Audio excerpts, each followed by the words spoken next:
ಇನ್ನೊಂದು ಮುಖ್ಯವಾದ ಕೆಲಸ ನಾನು ಹೇಳಬೇಕಾದ್ರೆ ಮರಿಬಾರ್ದು ಅದನ್ನು. ಒಬ್ಬ ಮನುಷ್ಯ ಇದ್ದ, ಇಮ್ಯಾನ್ಯುಯಲ್ ನಿಂಗರ್ ಅಂತ. ಇದಕ್ಕೂ ನೆಟ್ವರ್ಕಿಗೆ ಹೋದ್ರೆ ಸಿಗತ್ತೆ ನಿಮಗೆ, ನಿಂಗರ್ ಅಂತ. ಆತ ಜರ್ಮನಿಯಲ್ಲಿ ಹುಟ್ಟಿದವನು, ಮುಂದೆ ಅಮೇರಿಕಾಗೆ ಬಂದ. ಬರ್ತಾನ, ಗಂಡ ಹೆಂಡತಿ ಇರೋರು, ಮಕ್ಕಳು, ಒದ್ದಾಟ, ಹೊಟ್ಟೆ ಕಷ್ಟ. ಅವ್ನು ಏನು ಮಾಡಿದ್ರು ಗೊತ್ತಾ, ಒಳ್ಳೆ ಕಲಾವಿದ, ಅವನು ಪೇಂಟರು. ಅವ್ನಿಗೆ ಏನೋ ಐಡಿಯಾ ಬಂದ್ಬಿಡ್ತು, ಈ ನೋಟ್ ಇದಾವಲ್ಲ ಅಮೇರಿಕನ್ ನೋಟ್, ಡಾಲರ್ಸು, ಅದನ್ನು ಕಾಪಿ ಮಾಡಬೇಕು ಅಂತ ಬಂದ್ಬಿಡ್ತು. $1 ತೊಗೊಂಡ, 2 ಕಾಸಿನ ನಡುವೆ ಸೇರಿಸಿದ, ಮೇಲೆ ಒಂದು ಕಾಗದ ತೊಗೊಂಡು, ಒಳ್ಳೆ ಕಾಗದ ತಂದು ಅದನ್ನು ಕಾಫಿ ನೀರಲ್ಲಿ ಹಾಕಿ ಅದು ಕಲರ್ ಚೇಂಜ್ ಆಗೋ ಹಾಗೆ ಮಾಡಿ ಕೂತ್ಕೊಂಡು ಒಂದೊಂದು ಗೆರೆ. ಇವತ್ತು ಇಂಟರ್ನೆಟ್ಟಲ್ಲಿ ಹೋದರೆ ಅದು ಅವ್ನು ಮಾಡಿದಂಥ ನೋಟುಗಳ ಚಿತ್ರ ಸಿಗುತ್ತೆ ನಿಮಗೆ. $25 ನೋಟು, $10 ನೋಟು ಮಾಡೋದು. $1 ನೋಟ್ ಮಾಡೋದಕ್ಕೆ ಅವನೊಂದು ವಾರ ಆಗ್ತಾಯಿತ್ತು. ಕಣ್ಣಲ್ಲಿ ಕಣ್ಣು ಹೋಗ್ಬಿಡ್ಬೇಕು, ಒಂದೊಂದು ಗೆರೆ ತೆಗಿಬೇಕಲ್ಲ, ಅಲ್ಲಿ ವಾಷಿಂಗ್ಟನ್ ಚಿತ್ರ ತೆಗಿಬೇಕು. ಪ್ರತಿಯೊಂದು ಆ ನೋಟಿನ ಹಂಗೆ ಕೈಯಿಂದ ಮಾಡ್ತಿದ್ದ. ಆ ನೋಟು ಮಾರಾಟ ಮಾಡೋನು, ಅದರಿಂದ ಜೀವನ ನಡೆಯೋದು. ಆಮೇಲೆ $5 ಬಿಟ್ಟ, $10 ಮಾಡಿದ, $20 ಮಾಡಿದ, $50 ಮಾಡಿದ, $100 ನೋಟ್ ಮಾಡಿದ. ಗೊತ್ತಾಯ್ತು ಎಲ್ಲೂ ಮಂದಿಗೆ ಕೊಟ್ಟು ನೋಟು ಬರ್ತಾ ಇದೆ ಇದು ಅಂತ. ಇದು ಕೈಯಿಂದ ಮಾಡಿದ ನೋಟ್ ಅದು. ಅದು ಎಷ್ಟು ಚಂದ ಮಾಡ್ತಿದ್ದ ಅಂದರೆ, ಇವನು ಬರೋದು ನೋಟಿಗೂ ನಿಜವಾದ ನೋಟಿಗೆ ವ್ಯತ್ಯಾಸ ಕಾಣ್ತಿರ್ಲಿಲ್ಲ.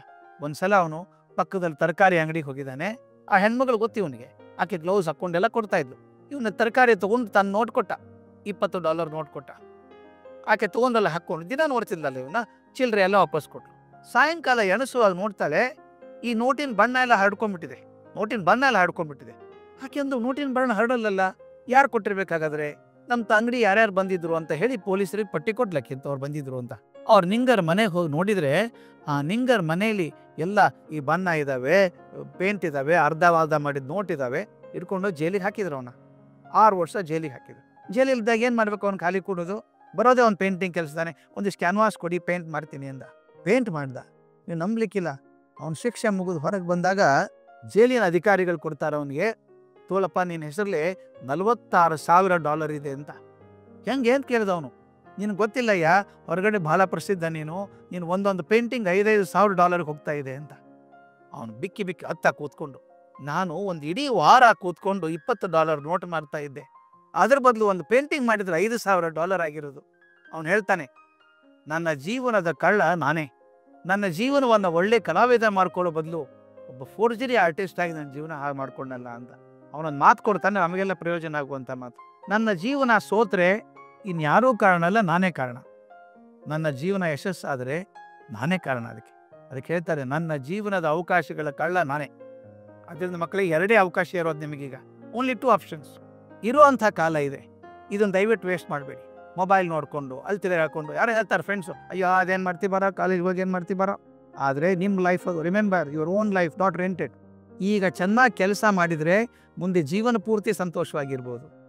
ಈಗ ಆರಾಮಾಗಿದ್ದರೆ ಜೀವನ ಪೂರ್ತಿ ಕಷ್ಟ ಆಗುತ್ತೆ. Only 2 options, work hard now and be happy ever after, or be happy now and struggle ever after.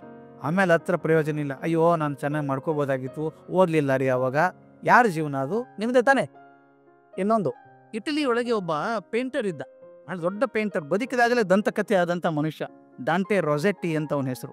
ಅವ್ನು ಎಷ್ಟು ಪ್ರಖ್ಯಾತ ಆಗಿದ್ದಂದ್ರೆ, ಬದುಕಿದಾಗಲೇ ಒಂದು ಲೆಜೆಂಡ್ ಅವನು. ಎಲ್ಲಿ ಹೋದಲ್ಲಿ ದೇವರು ಅಂತ ಪೂಜೆ ಮಾಡಬೇಕು ಅವನ್ನ, ಆರ್ಟಿಸ್ಟ್ ಎಲ್ಲ ಆ ಥರ. ಒಂದು ದಿವಸ ಯಾವುದೋ ಕಾರ್ಯಕ್ರಮಕ್ಕೆ ಹೋಗ್ಬೇಕಾಗಿದೆ, ತಯಾರಾಗ್ತಾ ಇದ್ದಾನೆ. ಇನ್ನೊಂದು ಅರ್ಧ ಗಂಟೆ ಇದೆ ಹೋಗೋದಕ್ಕೆ.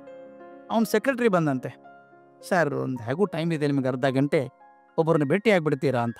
ಬೇಡಪ್ಪ, ಯಾರನ್ನೂ ಭೇಟಿ ಆಗೋದು ಬೇಡ ಅಂದರೆ. ಸರ್ ದಯವಿಟ್ಟು. ಆ ಮನುಷ್ಯ 6 ತಿಂಗಳಿಂದ ಬರ್ತಾ ಇದ್ದಾನೆ, ದಿನಾಲೂ ಬರ್ತಾನೆ. ಒಂದು 5 ನಿಮಿಷ ಡಾಂಟೆ ರೊಸೆಟ್ಟಿನ ಭೇಟಿ ಆಗಬೇಕು ಅಂತಾನೆ. ಒಂದು 5 ನಿಮಿಷ ಕೊಟ್ಬಿಡಿ ಸರ್. ಆಯಿತು, 5 ನಿಮಿಷ ಅಂತ ಹೇಳಿ ಅವನಿಗೆ ಕಳಿಸ್ಕೊಡೊಳಗಡೆ. ಆತ ಬಂದ, ಮಧ್ಯ ವಯಸ್ಕ, ನಿಮ್ಮ ಕಣ್ಮುಂದೆ ಚಿತ್ರ ಬರಬೇಕು. ಡಾಂಟೆ ರೊಸೆಟ್ಟಿ ಟೇಬಲ್ ಮುಂದೆ ಕೂತಿದ್ದಾರೆ ಚೇರ್ ಮೇಲೆ. ಆ ಮನುಷ್ಯ ಬಂದ, ಮಧ್ಯ ವಯಸ್ಕ, 2 ಚೀಲ ಇರ್ಕೊಂಡಿದ್ದಾನೆ ಕೈಯಲ್ಲಿ. ಬಂದು, ನಮಸ್ಕಾರ, ದಯವಿಟ್ಟು ತಪ್ಪು ತಿಳ್ಕೊಬೇಡಿ, 5 ನಿಮಿಷ ತೊಗೋತೀನಿ ನಿಮ್ಮದು. ಮೊದಲನೇ ಚೀಲದಿಂದ 3 ಪೇಂಟಿಂಗ್ ತೆಗೆದ ಚಿತ್ರಕಲ್ಲಿ ಬಡಿದ್ದನ್ನು ಕೊಟ್ಟ. ಸರ್ ದಯವಿಟ್ಟು ನೋಡಿ, ನಿಮ್ಮ ಅಭಿಪ್ರಾಯ ಹೇಳಬೇಕು ಸರ್ ಅಂದ. ಅವ್ರು ಮನಸ್ಸಿರಲಿಲ್ಲ, ಇದು ಪೇಂಟರ್ ಆಫ್ ದ್ಯಾಟ್ ಕ್ಯಾಲಿಬರ್, ಅಂಥ ದೊಡ್ಡ ಪೇಂಟರು ಯಾವನೋ ಬಂದು ಪೇಂಟಿಂಗ್ ನೋಡಿ ಅಂದ್ರೆ ಆಗತ್ತಾ? ತೆಂಡೂಲ್ಕರ್ ಹತ್ರ ಹೋಗಿ ಬ್ಯಾಟ್ ಹೆಂಗೆ ಹಿಡ್ಕೊಳ್ಳೋದು ಸರ್, ಅದ್ರ ಬದಲು ಆಟ ಆಡಬಹುದು ಅಂತಾನೋ. ನೋಡಿದ್ರೆ ಆದರೂ ತಾಳ್ಮೆಯಿಂದ, ಸಾಧಾರಣ ಪೇಂಟಿಂಗು, ಏನೂ ಇಲ್ಲ ಅದರೊಳಗೆ, ಭಾಳ ಆರ್ಡಿನರಿ ಪೇಂಟಿಂಗು. ಹೇಳಕ್ಕೆ ಮನಸ್ಸು ಬರಲಿಲ್ಲ, ಬೇಜಾರಾಗ್ತದೆ ಅಂತ. ಅಡ್ಡಿಲ್ಲ, ಬಟ್ ಇನ್ನೂ ಪ್ರಯತ್ನ ಮಾಡಬೇಕು ಅಂತ ಹೇಳಿ ಕೊಟ್ಟ. ಆ ಮನುಷ್ಯ ಅದನ್ನಿಟ್ಟ, ಇನ್ನೊಂದು ಚೀಲ ತೊಗೊಂಡ. ಸರ್ ಇನ್ನು 2 ನಿಮಿಷ ಸರ್, ಈ 3 ಪೇಂಟಿಂಗ್ ನೋಡಿಬಿಡಿ ಸರ್ ಅಂದ್ಕೊಟ್ಟ. ಈತ ಎದ್ದಿದ್ಬಿಟ್ಟಿದ್ದ ಅವನು ಕಳಿಸ್ಬೇಕು ಅಂತ. ಕೈಯಲ್ಲಿ ಪೇಂಟ್ ಹಿಡ್ಕೊಂಡ ಡಾಂಟೆ ರೊಸೆಟ್ಟಿ ನೋಡ್ದ, ವಾಹ್ ಅದ್ಭುತ ಪೇಂಟಿಂಗ್ ಅನಿಸ್ಬಿಡ್ತು. ಕೂತ್ಕೊಂಡ, ಕನ್ನಡಕ ಹಾಕೊಂಡ, ಪೆನ್ಸಿಲ್ ಹಿಡ್ಕೊಂಡ, ಮಗ್ನಾಗಿ ನೋಡ್ತಾ ಇದ್ದಾನೆ. ಎಷ್ಟು ಒಳ್ಳೆ ಪೇಂಟಿಂಗ್ ಅಲ್ಲ ಇದು, ಬಹಳ ಚೆನ್ನಾಗಿದೆ ಇದು ಅಂದ್ಬಿಟ್ಟು, ಯಾರು ಮಾಡಿದ್ದು ಈ ಪೇಂಟಿಂಗ್ ಇದನ್ನ ಅಂತ ಕೇಳ್ದ. ನಾನೇ ಮಾಡಿದ್ದು ಸರ್ ಅಂದವನು. ಏನು ಚೆನ್ನಾಗಿ ಮಾಡ್ತೀರಿ ನೀವು ಪೇಂಟಿಂಗು? ಹೌದಾ, ಮತ್ತು ಮೊದಲೇ ತೋರಿಸಿದ್ರಲ್ಲ ಅದು ಯಾರ್ದು? ಅದು ನಿಮ್ಮ ಮಗ ಮಾಡಿದ್ದ ಅಂತ ಕೇಳ್ದ. ಇಲ್ಲ ಸರ್, ಅದು ನಾನೇ ಮಾಡಿದ್ದು ಸರ್ ಅಂದ. ಹೌದಾ, ಇದಿಷ್ಟು ಚೆನ್ನಾಗಿದೆ, ಅದು ಏನೂ ಚೆನ್ನಾಗಿಲ್ಲ. ಚೆನ್ನಾಗಿಲ್ಲ ಅಂತ ಹೇಳೋ ಮನಸ್ಸಿರಲಿಲ್ಲ. ಇದು ನೋಡಿದ್ದು ನಾನು ಹೇಳ್ಬೇಕು ನಾನು, ಅದೇನೂ ಚೆನ್ನಾಗಿಲ್ಲ. ಇಷ್ಟು ಚೆನ್ನಾಗಿ ಮಾಡೋರು ಹಂಗೆ ಯಾಕೆ ಮಾಡಿದ್ರಿ ಅಂತ. ಸರ್ ಅದು ನಿಮ್ಗೆ ಹೇಳ್ತೀನಿ ಸರ್, ಈ 2ನೇ ಕಡೆ ಕೊಟ್ಟೆ ಅಲ್ಲ, 2ನೇ ಸಲ ಕೊಟ್ಟನಲ್ಲ ನಿಮಗೆ, ಅದನ್ನು ಬಾಲ್ಯದಲ್ಲಿದ್ದಾಗ ಮಾಡಿದ್ದು ಸರ್. ಮೊದಲೇ ಸಲ ಕೊಟ್ಟನಲ್ಲ, ಅದು ಈಗ ಮಾಡ್ತಾ ಇರೋದು ಸರ್.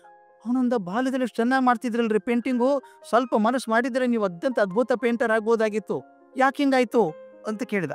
ಅದಕ್ಕೆ ಅದು ಹೇಳಿದ ಮಾತು ನಾನು ಮರೆಯೋಕ್ಕೆ ಸಾಧ್ಯ ಇಲ್ಲ. ಅದು ಹೇಳ್ತಾನೆ, ಸರ್ ನನಗೆ ಅವತ್ತು ಡಾಂಟೆ ರಾಸೆಟ್ಟಿ ಸಿಗಲಿಲ್ಲ ಸರ್. ಅವತ್ತು ನನಗೆ ಡಾಂಟೆ ರಾಸೆಟ್ಟಿ ಅಂತ ಯಾವನೋ ಕಲಾಕಾರ ಸಿಕ್ಕು, ಚೆನ್ನಾಗಿ ಬಿಡಿಸ್ತೀವ ಹುಡುಗ ನೀನು ಅಂದಿದ್ದು, ನಾನು ನಿಮ್ಮಂಗೆ ಆಗ್ತಿದ್ದೆ ಸರ್. ಭಾಳ ಮುಖ್ಯ ನಾವು ಮಾಡಬೇಕಾದದ್ದು. ಮಕ್ಕಳು ಏನೋ ಮಾಡ್ಕೊಂಬರ್ತಾರೆ, ತುಂಬ ಎತ್ತರದ ಮಟ್ಟ ಇರಲಿಕ್ಕಿಲ್ಲ. ಯಾರು ಒಂದೇ ಸಲ 10ನೇ ಮೆಟ್ಲು ಹಾರೋಲ್ಲ, ಒಂದೊಂದೇ ಮೆಟ್ಲು ಹಾರ್ಕೊಂಡು ಹೋಗಬೇಕು. ಚೆನ್ನಾಗಿ ಮಾಡಿದ ಹುಡುಗ, ಮಾಡೋ ನೀನು ಚೆನ್ನಾಗಿ ಮಾಡ್ತೀವಿ ಮಾಡು ಅಂತ ಮೆಚ್ಚುಗೆ ತೋರಿಸೋದಾದರೆ, ಆ ಬೇರಿನಿಂದ ಸರಿಯಾಗಿ ಸತ್ವ ಚಿಗರಿಗೆ ಬಂದು ಹಾಕಿ ಅದನ್ನು ಮಾಡಬೇಕಾಗತ್ತೆ, ಮೆಚ್ಚುಗೆ ತೋರಿಸ್ಬೇಕಾಗತ್ತೆ. ಆದರೆ ಮಾದರಿ ಆಗಬೇಕಾಗತ್ತೆ ಅಂತ ಹೇಳಿದ್ನಲ್ಲ, ನಾವು ಮಕ್ಕಳಿಗೆ ಮಾದರಿ ಆಗಬೇಕಾಗತ್ತೆ ಅಂತ. ಆದರೆ ಸರಿಯಾದ ಮಾರ್ಗದರ್ಶಿ ಆಗಬೇಕಷ್ಟೇ, ಸರಿಯಾದ ಮಾದರಿ ಆಗಬೇಕು. ಕೆಲವೊಂದು ಸಲ ರಾಂಗ್ ಮಾದರಿ ಆಗಿಬಿಡ್ತೀವಿ.